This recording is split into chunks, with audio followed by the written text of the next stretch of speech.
Hello everyone, welcome back. Class 12 macro economics का ये हमारा थर्ड लेक्चर है। प्रीवियस लेक्चर में हमने scope and significance of macro economics के ऊपर डिस्कशन किया था। इस लेक्चर में अब हम डिस्कस करेंगे about the different school of thoughts of macro economics, classical school of thoughts and Keynesian school of thought with reference to the Great Depression of 1930।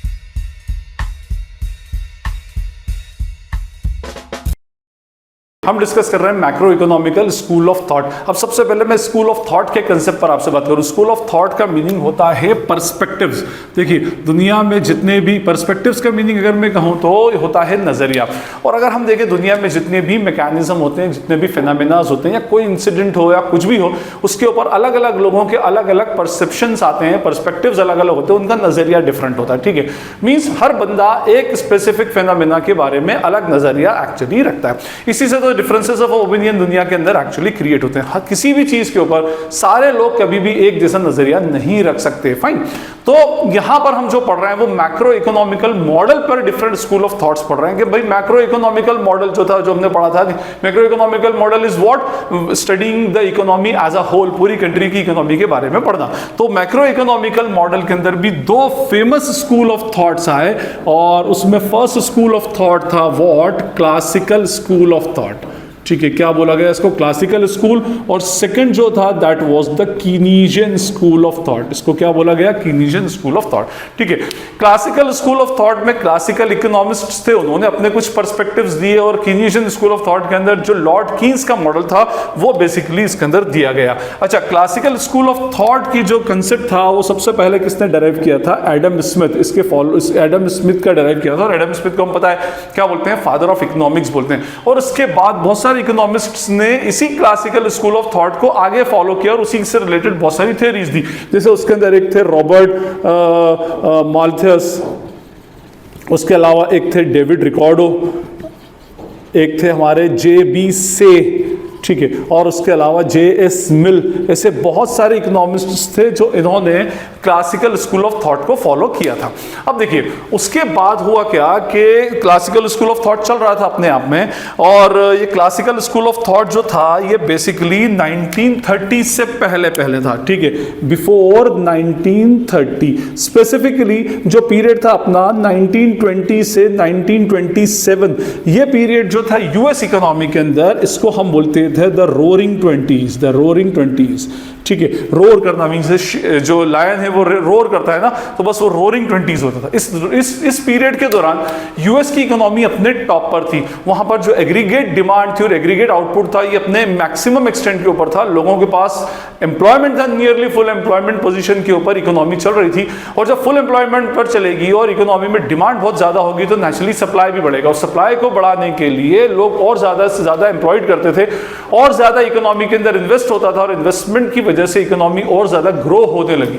और इस वजह से यूएस इकोनॉमी अपने पीक के ऊपर चली गई। मींस अच्छा खासा यूएस इकोनॉमी के अंदर चल रहा था बिटवीन 1920 से 1927।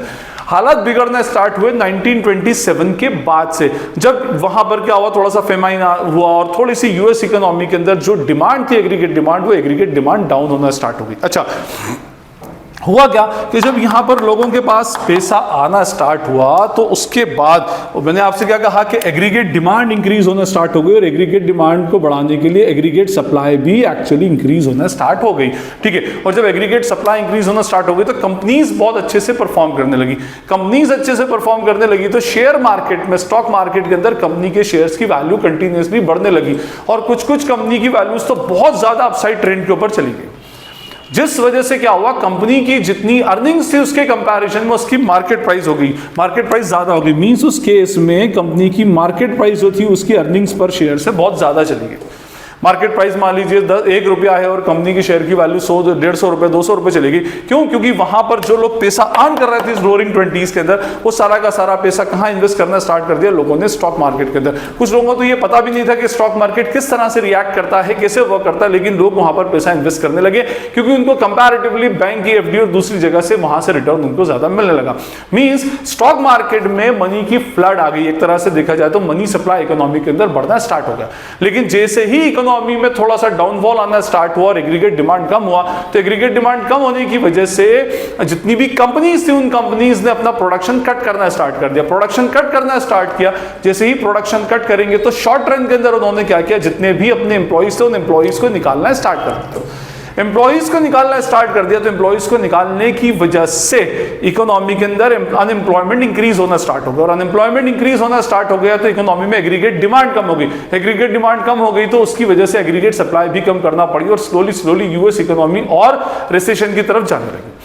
उस वजह से क्या हुआ कि लोगों के पास जब अनएम्प्लॉयमेंट हुआ तो लोगों ने बैंक से पैसा निकालना स्टार्ट कर दिया, और बैंक से जब पैसा निकालना स्टार्ट कर दिया तो बैंक रन जिसमें होता है कि भाई लोग बैंक रन, या मैं उससे पहले कहूं कि भाई उसकी वजह से क्या हुआ कि लोगों ने यहां से भी पैसा निकालना स्टार्ट कर दिया और शेयर की वैल्यू डाउन होना स्टार्ट हो गई। और एक दिन आई थिंक अक्टूबर 1929 में अप्रोक्सीमेटली 9 अक्टूबर या 7 अक्टूबर है, अक्टूबर 1929 में एक स्टॉक मार्केट क्रैश हुआ, और उस स्टॉक मार्केट क्रैश की वजह से बहुत सारे शेयर्स की वैल्यू तो 95% तक डाउन हो गई।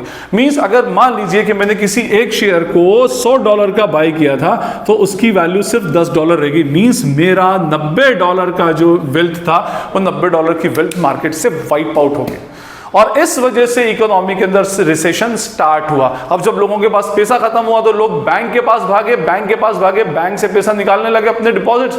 तो बैंक के पास इतना डिपॉजिट होता नहीं है एट ए टाइम कि वो सारे के सारे कस्टमर्स अगर पैसा मांगने आए तो उनको रिटर्न कर सके, लेकिन डिमांड बढ़ती गई और डिमांड बढ़ती गई तो बैंक एक एक्सटेंट तक तो उनको पैसा देते रहे, लेकिन उसके बाद में फिर बैंक भी क्या हो गए, इंसॉल्वेंट हो गए।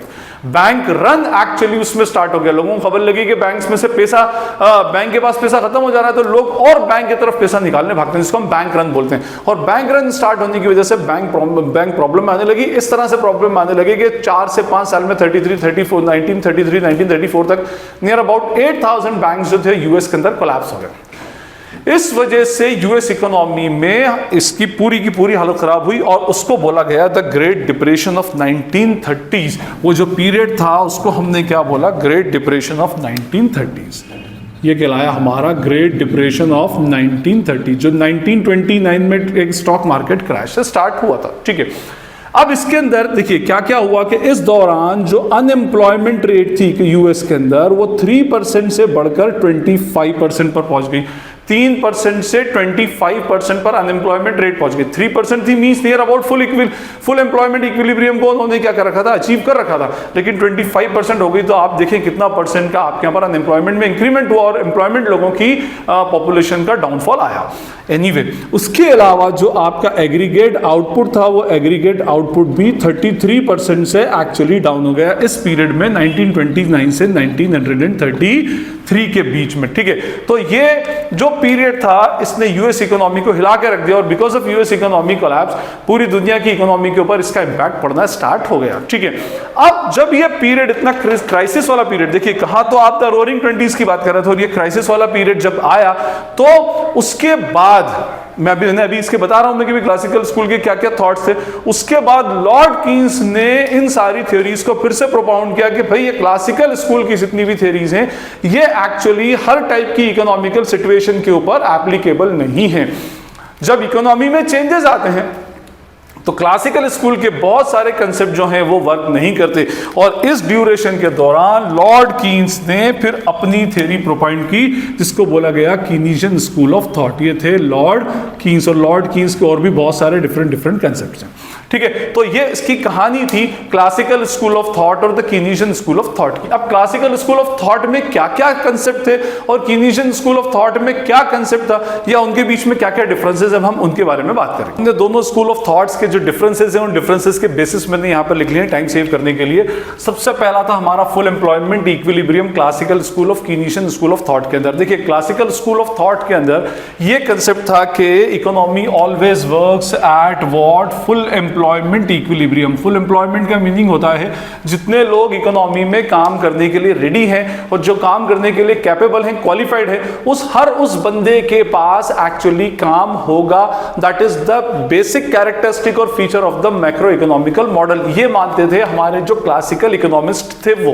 लेकिन जब 1929 के अंदर जब ग्रेट डिप्रेशन आया तो उस ग्रेट डिप्रेशन की कंडीशंस को देखते हुए लॉर्ड कीन्स ने ये थ्योरी प्रोपाउंड की कि भाई इकोनॉमी के अंदर हमेशा जो होता है वो लेस देन फुल एम्प्लॉयमेंट होता है। Less than full employment means हमेशा ऐसा नहीं होता कि इकोनॉमी के अंदर फुल एम्प्लॉयमेंट नाम का कोई कंसेप्ट हो। इकोनॉमी में हमेशा जो एम्प्लॉयमेंट होता है वो फुल एम्प्लॉयमेंट से कम पर ही रहेगा। मींस बहुत सारे ऐसे लोग हमेशा होंगे जो अनएम्प्लॉयड एक्चुअली इकोनॉमी के अंदर होंगे। फाइन, मैंने आपको बताया भी था कि 1929 के दौरान 3% का जो अनएम्प्लॉयमेंट रेट था वो इंक्रीज होकर के 25% का अनएम्प्लॉयमेंट रेट के ऊपर पहुंच गया था। एनीवे, उसके बाद सेकंड एक बहुत ही इंपॉर्टेंट पॉइंट है, that is government interference. Government interference के अंदर जो क्लासिकल स्कूल ऑफ थॉट के जितने भी इकोनॉमिस्ट्स थे, जो मैंने अभी नाम बताया, एडम स्मिथ, जेबी से जेएस मिल, ये सारे के सारे इकोनॉमिस्ट बोलते थे कि इकोनॉमी के अंदर कभी भी no government interference will be there. Economy के अंदर गवर्नमेंट का इंटरफेरेंस नहीं होना चाहिए। Government should be work as a watch dog और नाइट वॉचमैन की तरह काम करना चाहिए। गवर्नमेंट का काम सिर्फ यह है कि वो लॉ एंड ऑर्डर को मेंटेन करे। इकोनॉमिकल प्रोस्पेक्ट्स के अंदर गवर्नमेंट को टांग अड़ाने की परमिशन नहीं है। मींस गवर्नमेंट को टांग नहीं अड़ाना चाहिए। इकोनॉमी जैसी चल रही है वैसी इकोनॉमी को चलने देना चाहिए। तो ये कंसेप्ट था किन लोगों का, क्लासिकल स्कूल ऑफ थॉट के जितने भी इकोनॉमिस्ट्स थे। लेकिन 1929 के अंदर जब यूएस के अंदर ग्रेट डिप्रेशन आया तो फिर लॉर्ड कीन्स ने देखा कि नहीं, गवर्नमेंट जब तक इंटरफेयर इसके अंदर नहीं करेगी और गवर्नमेंट जब तक इसके अंदर मनी इंजेक्ट नहीं करेगी तब तक ये जो रिसेशन है, इस रिसेशन से हम क्या ग्रो नहीं हो सकते। तो वहां पर लॉर्ड कीन्स ने कहा कि नहीं, गवर्नमेंट का रोल एक्चुअली इकोनॉमिकल मॉडल के अंदर होना चाहिए। There should be some role in the government. Government should participate in economic concepts, ठीक है ना। इकोनॉमी के अंदर गवर्नमेंट को पार्टिसिपेट करना चाहिए। उसने कहा कि भाई रिसेशन आ गया, डिप्रेशन की कंडीशन आ गई है, मार्केट से मनी सप्लाई बिल्कुल खत्म हो चुका है, तो गवर्नमेंट ही अब क्या कर सकती है, मनी सप्लाई बढ़ा सकती है। गवर्नमेंट को अपनी स्पेंडिंग्स बढ़ाना चाहिए। और उसके बाद फिर सेकंड वर्ल्ड वॉर हुई और गवर्नमेंट ने अपनी स्पेंडिंग्स बढ़ाई और गवर्नमेंट की स्पेंडिंग्स की वजह से लोगों को एम्प्लॉयमेंट मिलना स्टार्ट हुआ। गवर्नमेंट ने लोगों को फाइनेंशियल असिस्टेंस देना स्टार्ट किया, कोई पे आउट प्रोग्राम दिया, उस वजह से लोगों के पास पैसा आया और जब लोगों के पास पैसा आया तो फिर वो मार्केट के अंदर, इकोनॉमी के अंदर स्पेंड करने निकले। फाइन, तो ये कहा गया कि भाई गवर्नमेंट इंटरफेरेंस के अंदर क्लासिकल स्कूल का सिंपल सा फंडा था कि भाई कोई गवर्नमेंट इंटरफेरेंस नहीं होना चाहिए। गवर्नमेंट हो लेकिन वो गवर्नमेंट सिर्फ लॉ एंड ऑर्डर की और जो भी आपके सोशल जो कॉज है उनके लिए काम करने वाली हो। फाइन, उसके बाद फिर आई टाइप्स ऑफ इकोनॉमीज। एक्चुअली क्या था, देखिए कि माइक्रो जो अपना क्लासिकल स्कूल ऑफ थॉट के जितने इकोनॉमिस्ट्स थे उनकी जितनी भी थियरीज थी वो माइक्रो इकोनॉमिक्स बेस्ड थी। माइक्रो इकोनॉमिक्स बेस्ड थी मींस उन्होंने इंडिविजुअल को रिसर्च करने के बाद में अपनी थ्योरी प्रोपाउंड की थी और उसी को उन्होंने किसके ऊपर एप्लीकेबल कर दिया था, मैक्रो इकोनॉमिकल मॉडल पे कर दिया था। लेकिन क्योंकि लॉर्ड कीन्स ने पूरी यूएस इकोनॉमी की हालत देखी थी तो लॉर्ड कीन्स का जो मॉडल था वो एक्चुअली पूरी इकोनॉमी के ऊपर बेस्ड था। Means macro economical model, purely macro economical model था। इसीलिए हम लॉर्ड कीन्स के सारे इकोनॉमिकल मॉडल को आज भी फॉलो करते हैं। फाइन, उसके बाद फिर हुआ अपना डिमांड एंड सप्लाई। देखिए ये डिमांड एंड सप्लाई का बहुत इंपॉर्टेंट कंसेप्ट है। यहां पर एक इकोनॉमिस्ट थे जेबी से, मैंने आपको अभी थोड़ी देर पहले नाम बताया था। जेबी से ने ये कहा था, थ्योरी प्रोपाउंड की थी कि भाई supply creates its own demand. Supply क्या करती है, अपनी डिमांड खुद ब खुद ही क्रिएट कर लेती है। बोले आप मार्केट में सप्लाई इंजेक्ट करते रहो, ऑटोमेटिकली मार्केट के अंदर डिमांड क्रिएट होती रहेगी। आप सप्लाई डालते रहो, ऑटोमेटिकली इकोनॉमी में डिमांड क्रिएट होती रहेगी। जबकि 1920 के ग्रेट डिप्रेशन के बाद में लॉर्ड कीन्स ने कहा कि no, demand creates the supply in the economy. आपकी इकोनॉमी में डिमांड जो होती है ये आपकी सप्लाई को एक्चुअली क्रिएट करती है आपकी इकोनॉमी में। और वैसे भी आज भी हम पढ़ते ही हैं उसमें कि भाई एग्रीगेट डिमांड और एग्रीगेट सप्लाई, आगे चैप्टर आएगा आपको तो उसके अंदर आप देखेंगे कि aggregate supply is perfectly elastic. Aggregate supply अपने आप में पूरी तरह से एग्रीगेट डिमांड के अकॉर्डिंगली रिएक्ट करती है। फाइन, तो ये supply creates its own demand, demand creates it's supply, ये कंसेप्ट तो बिल्कुल ही उन्होंने पूरी तरह से सिरे से खारिज कर दिया था। उसके बाद स्टैटिक एंड डायनामिक, देखिए ये जो थी ये अपने आप में स्टैटिक है, ज्यादा चेंज नहीं होती अपने अकॉर्डिंगली। मैंने कहा कि माइक्रो इकोनॉमिकल मॉडल के ऊपर, कंसेप्ट के ऊपर बनी हुई थी, तो ये आप चेंजिंग एनवायरनमेंट के अकॉर्डिंगली आप इसके सारे कंसेप्ट्स को चेंज नहीं कर सकते थे। जबकि ये अपने आप में क्या होती है, डायनामिक होती है। और डायनामिक होती है मींस आप कैसे भी इकोनॉमी के अंदर इसको अप्लाई कर लो, ये बेसिकली अप्लाई हो जाती है। तो लॉर्ड कीन्स की जो कंसेप्ट है, लॉर्ड कीनीशियन स्कूल ऑफ थॉट जो है, ये आज भी अपने आप में बहुत ही प्रैक्टिकल है और ये किसी भी टाइप की इकोनॉमी के ऊपर एप्लीकेबल एक्चुअली हो जाता है। चलिए ठीक है। उसके बाद इन्होंने कहा था कि इकोनॉमी के अंदर जो आपका एम्प्लॉयमेंट है, उस एम्प्लॉयमेंट को और इकोनॉमी में जो रिसेशन है और जो मनी सप्लाई है, उसको हम वेज कट के थ्रू क्या कर सकते हैं, कंट्रोल कर सकते हैं। Economy can be controlled through wage cut, ठीक है। लेकिन इसके और वेज कट से क्या होगा कि भाई जैसे वेज कट होगा तो ऑटोमेटिकली इकोनॉमी के अंदर मनी सप्लाई कम हो जाएगी। मनी सप्लाई कम होगी तो अकॉर्डिंगली वो जो आपका इकोनॉमिकल साइकिल है वो पूरी की पूरी इकोनॉमिकल साइकिल चलती है। लेकिन फिर लॉर्ड कीन्स ने कहा कि अगर ऐसा कर दिया गया तो इकोनॉमी के अंदर से मनी सप्लाई पूरी तरह से बाहर हो जाएगा और एक दिन ऐसा कंडीशन आ जाएगी कि आपकी इकोनॉमी से मनी सप्लाई हो जाएगा और मनी सप्लाई कम हो जाएगा और मनी सप्लाई कम होने की वजह से आपकी इकोनॉमी डिप्रेशन में चली जाएगी। तो उन्होंने वेज कट के जो कंसेप्ट है उसको बिल्कुल सिरे से खारिज कर दिया। उन्होंने कहा कि भाई इसके अलावा और दूसरे भी रास्ते हैं जिसकी वजह से हम क्या कर सकते हैं, इकोनॉमी को कंट्रोल कर सकते हैं। सिर्फ एक वेज कट का ही ऐसा कंसेप्ट अल्टीमेटली नहीं है, क्योंकि इसके अंदर क्लासिकल स्कूल ऑफ थॉट में एक वेज की थ्योरी ऑफ वेजेस भी एक्चुअली दी गई है। Theory of money and output, जो क्लासिकल इकोनॉमिस्ट थे उन्होंने कहा कि थ्योरी ऑफ मनी अपने आप में अलग है और आउटपुट अपने आप में अलग है और दोनों को सेग्रीगेट करके रखना चाहिए, आइसोलेटेड होना चाहिए। Means concept of money, money supply और आउटपुट का कंसेप्ट बिल्कुल डिफरेंट है। मनी की थ्योरी ऑफ मनी और आउटपुट का दोनों में आपस में कोई रिलेशन नहीं है, दोनों इंडिपेंडेंट थ्योरीज हैं। जबकि लॉर्ड कीन्स ने कहा कि ऐसा नहीं है, जो मनी सप्लाई है वो एक्चुअली मनी सप्लाई किससे बनेगा, आपका एग्रीगेट आउटपुट से। तो जो थ्योरी ऑफ मनी सप्लाई है, both of these are interrelated with each other, means दोनों एक दूसरे से कोरिलेट करके अल्टीमेटली चलती है। और उसके बाद फाइनेंस एंड बजट, यस ये एक इंपॉर्टेंट पॉइंट था। फाइनेंस एंड बजट के अंदर ये बोला गया कि भाई जो क्लासिकल स्कूल ऑफ थॉट के इकोनॉमिस्ट थे उन्होंने कहा कि भाई अभी आप आगे गवर्नमेंट बजट नाम का चैप्टर पढ़ेंगे, उसके अंदर आप 3 टाइप्स के बजट पढ़ते हैं। एक होता है बैलेंस बजट, एक होता है डेफिसिट बजट और एक होता है सरप्लस बजट। तो उन्होंने कहा कि भाई गवर्नमेंट के जितने भी एक्सपेंडिचर्स हैं वो एक्सपेंडिचर्स हमेशा उसके रेवेन्यू के इक्विवेलेंट होते हैं। जितनी रेवेन्यू अर्न करेगी गवर्नमेंट उतना ही मार्केट में एक्सपेंडिचर एक्चुअली वो करेगी। तो जो आपके यहाँ का जो बजट होगा that was the balanced budget, ये आपका क्या हो जाएगा, बैलेंस्ड बजट हो जाएगा। मींस एक्सपेंडिचर और रेवेन्यू दोनों इक्वल होंगे। जबकि लॉर्ड कीन्स ने कहा कि नहीं, ऐसा नहीं होता कि गवर्नमेंट के जो स्पेंडिंग्स होते हैं वो कभी भी उसके रेवेन्यू के इक्विवेलेंट नहीं होते। कभी कभी ऐसा होता है कि गवर्नमेंट की रेवेन्यू कम होती है और गवर्नमेंट को एक्सपेंडिचर्स बढ़ाना पड़ते हैं। कभी कभी गवर्नमेंट की रेवेन्यू ज्यादा होती है और उसके कंपैरिजन में गवर्नमेंट के एक्सपेंडिचर कम होते हैं। तो expenditure are not always equals to the revenue, means there should be sometimes deficit budget or sometimes there should be some surplus budget. तो ये बेसिकली हमारे अल्टीमेटली डिफरेंसेस थे।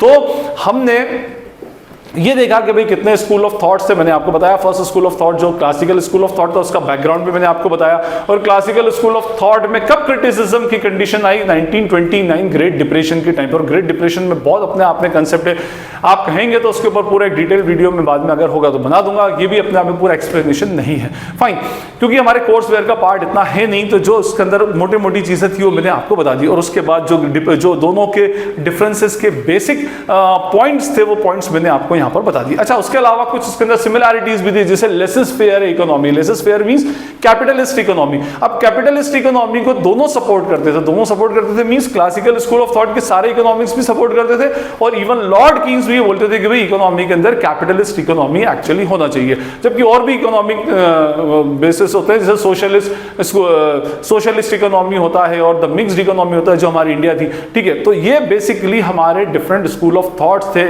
इकोनॉमिक्स के। आई होप आपको ये स्कूल ऑफ थॉट्स का concept clear होगा। Still अगर आपको कोई क्वेरी या डाउट लगती है तो you can ask in the comment section. और अगर ये वीडियो आपको यूजफुल लगता है तो इस वीडियो को अपने फ्रेंड्स के साथ शेयर करें, वीडियो को लाइक करें, चैनल को सब्सक्राइब करें। This is Najeeb Hashmi signing off from Najeeb Hashmi academy. Thank you.